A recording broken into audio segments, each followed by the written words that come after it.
Grace and peace to you in the name of God the Creator, Christ the Redeemer, and the Spirit who sustains us. Amen. This week's text follows right on the heels of last week's. If you remember, last week Jesus had sailed across the lake to the Gentile community of the Gerasenes. While he was there, he encountered and healed the person with unclean spirits who lived in the graveyard because they had been ostracized from the community. In doing so, Jesus demonstrated that there is no line he won't cross to love and care for those who need him the most. Then, when the people in town found out what he had done, namely driving all of the unclean spirits into a herd of pigs and sending them into the lake, which threatens to put the town's water supply and economic viability at risk, they chased him away. This morning's text starts with him finishing that journey back to Galilee, where he is known and has already begun to collect somewhat of a following. There are a couple of stories in today's text, but I want to focus on one of them this morning, the woman who has been suffering from hemorrhages. As we did last week, let's start by thinking about who this woman is. During the Christmas season, we talked a little bit about Levitical law and how it can be used to encourage the people towards grace and mercy. This morning, we see a little bit of the other side of it. According to the law, if a woman was bleeding outside her time of regular menstruation, she was considered ritually unclean for all of those days. Now, ritually unclean is not the same thing as morally unclean. One has to do, in this case, with hygiene, while the other has to do with the need for forgiveness. But in some ways, it's a distinction without a difference at this point. When a woman has a regular cycle, she would be ritually unclean for 7 days out of the month. She would be outside the community while she loses some of her life force, and then she can rejoin the life of the community. But when a woman bleeds outside her regular cycle, she is unclean until she has stopped bleeding for 7 days. Then she must undergo the ritual purification before she can reintegrate into the community. But until that time passes, she is outside the community. She cannot engage in the religious life of the community, and she can't even engage in its social life or with her family. Everyone who touches her becomes ritually unclean for 7 days as well. This woman has been bleeding for 12 years. 12 years without a hug, 12 years without being able to socialize with her friends, 12 years without being able to participate in the life of the community. We remember a little bit about what that's like. Just a few years ago, we were afraid to go out, afraid to have contact with anyone else, afraid to go grocery shopping or to have dinner with friends or to get within 6 feet of anyone else. Now, imagine doing that for 12 years. And imagine everyone else going on with their regular lives all around you. It's a pretty lonely feeling, isn't it? Now, this isn't all we know about her. We also know that she has spent all her money seeking treatment from doctor after doctor, none of whom really knew what they were dealing with. This is long before the birth of modern medicine. There were no lab draws or ultrasounds, and the understanding of human anatomy was wildly inaccurate until the Renaissance. So whatever treatments they offered her, they certainly did not help, and may have even made her overall condition worse. So having spent all her money on doctors who did not cure her, she is poor.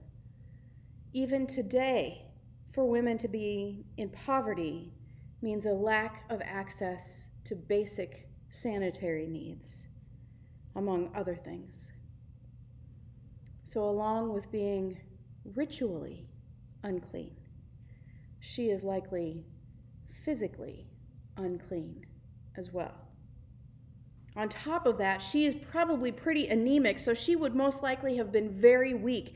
It's a wonder she has the physical or mental strength to fight her way through the crowd to get to Jesus in the first place. And now we have reached the limits of what we know about her. She's been suffering for 12 years, and she spent all her money on cures that have not worked.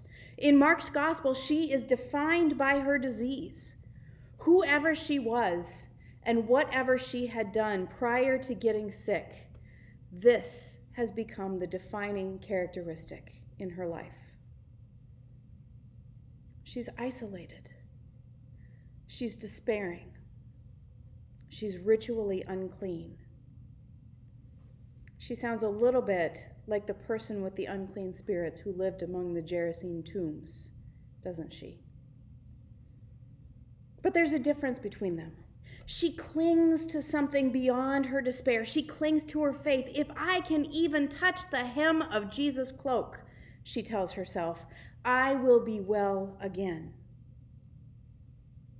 She's desperate and courageous. And this speaks louder than her illness. And in her faith and her courage and her desperation, she fights her way through the crowds to where Jesus stands next to Jairus, a synagogue official, one of those who would have been responsible for enforcing her ritually unclean status for the good of the community as a whole. And somehow, just touching Jesus' cloak is enough. She doesn't even need to touch Jesus' person to be healed. She doesn't need him to lay hands on her or to speak ritual words of healing to her. Now, we know it's not her faith that is so powerful that she doesn't need to be touched by Jesus. After all, it was not the faith of the paralyzed person that caused them to be healed. It was not the faith of the one with unclean spirits that caused the spirits to depart. So as much as we might be tempted to say, I wish I could have faith like that, I wish I had enough faith that Jesus would heal me if I pray hard enough, that's a dangerous road to go down. That sets us up as the ones in control, the ones that Jesus must look to for permission to intervene in our lives when we need it.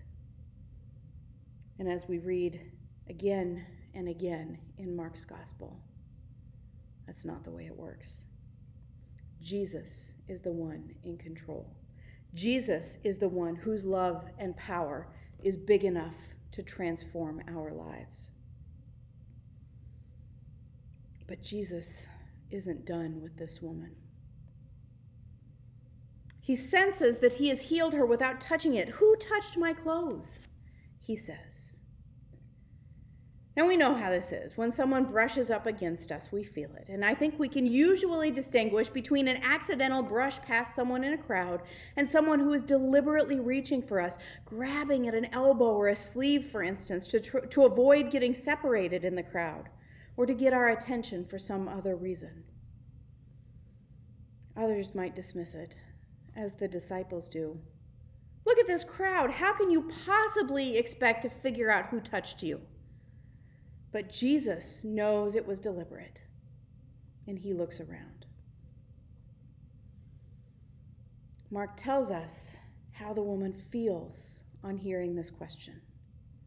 She is frightened and trembling, but maybe not for the reasons we think. In our culture, we often tend to hear questions like, who touched me, as accusations, especially in settings like this. Something along the lines of, someone touched me and siphoned off some of my power. How dare you? But theologian Liz Shercliffe proposes a different interpretation. Even though the woman has been healed of her disease, she is still in fear. She is still in need of spiritual and emotional healing. she is still in need of reconciliation with her community. So when Jesus asks, "Who touched me?" he asks because he knows his work is not finished. Perhaps she is trembling and frightened because Jesus stands in the midst of the community from which she has been isolated, and she doesn't know whether they will be willing to take her back in. Perhaps she is trembling and frightened because she hasn't talked to this many people at once in 12 years or longer. Perhaps she is trembling and frightened because of the presence of the religious authority in the person of Jairus.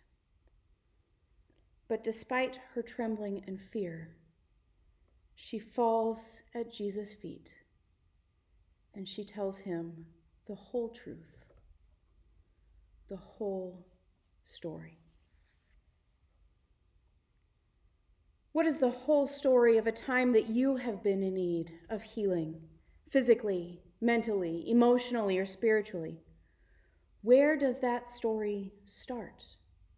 If you tell the whole story, how long does it take to tell? How does it end if it has reached its end? We know the words that Jesus speaks to her after she tells her story. He restores her to the community, claiming her as daughter. He speaks to her spiritual well-being with the words, "Your faith has saved you." He speaks to her emotional well-being, telling her to go in peace. And then lastly, he declares her healed. Even though her disease has been cured, it is not until after she tells her story to Jesus, the disciples, Jairus, and the crowd that presses around them that she is able to reclaim her place in the community and depart from Jesus in peace. Once again, Jesus demonstrates that he is more powerful than anything that life throws at us. But in this story, it may be that the most powerful thing he does is listen to the woman's story, to her whole story. Healing her disease was not enough to save her from her affliction. Listening to people's stories is one of the most powerful, Christ-like things we can do. To hold a space for someone to express the pain, isolation, fear, and even hope and joy that they have experienced on their journey is to recognize and honor our shared humanity, our shared belovedness.